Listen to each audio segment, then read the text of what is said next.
શ્રી મહાકાલ. ગમે તેવો પુરુષ હોય ને તો સ્ત્રી એને સાચા રસ્તે લાવી શકે. ચાલો એક કિસ્સો સંભળાવું. મેં બીએડ પૂર્ણ કર્યું, સ્કૂલોમાં ફરી, ટીચરની નોકરી ના મળી. એક સ્કૂલમાં એક ટ્રસ્ટી, પોતે પ્રિન્સિપલ હતા, એમને કહ્યું કે ક્લાર્કની જગ્યા છે, તમારે આવું છે? મેં કીધું હા સર.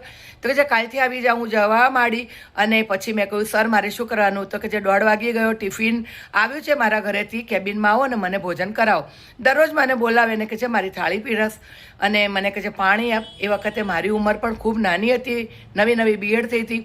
અને પછી કહું કે સર હવે હું શું કરું? તો કે સામેની ખુરશીમાં આવીને બેસી જવાનું. તો 2 કલાક મને કે સામેની ખુરશીમાં આવીને બેસી જવાનું. અને નજીકથી નીકળે ને તો મને એવું લાગે જાણે આંગળી ટચ કરીને ગયા કે હાથ ટચ કરીને ગયા. હું ડરી જતી, મનમાં ટેન્શન થતું હતું કે આવું કેમ કરે છે.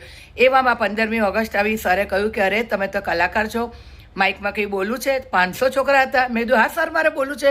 મેં માઇક લીધું અને મેં કહ્યું કે આ સ્કૂલમાં આવીને મને ખૂબ આનંદ થયો. અને સૌથી કરતાં વધારે આનંદ મારા પ્રિન્સિપલ જે મારા ટ્રસ્ટી છે એમને મળીને થયો. એ મને દરરોજ બોલાવે છે કેબિનમાં, મને કહે છે મને ખાવાનું પીરસો, મને ભોજન આપો, મને પાણી આપો. અને હું નવરી આવું છું ને તો એમની સામે મને ખુરશીમાં બેસાડી દે છે. નજીકથી એટલી પાસેથી નીકળે છે કે મને લાગે છે કે મારા પપ્પા આવ્યા. ભોજન આપું છું તો મને લાગે છે મારા પપ્પાને પીરસું છું.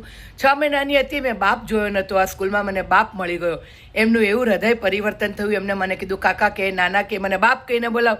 અને પછી એમને જીવનભર બાપના સંબંધ નિભાવ્યા.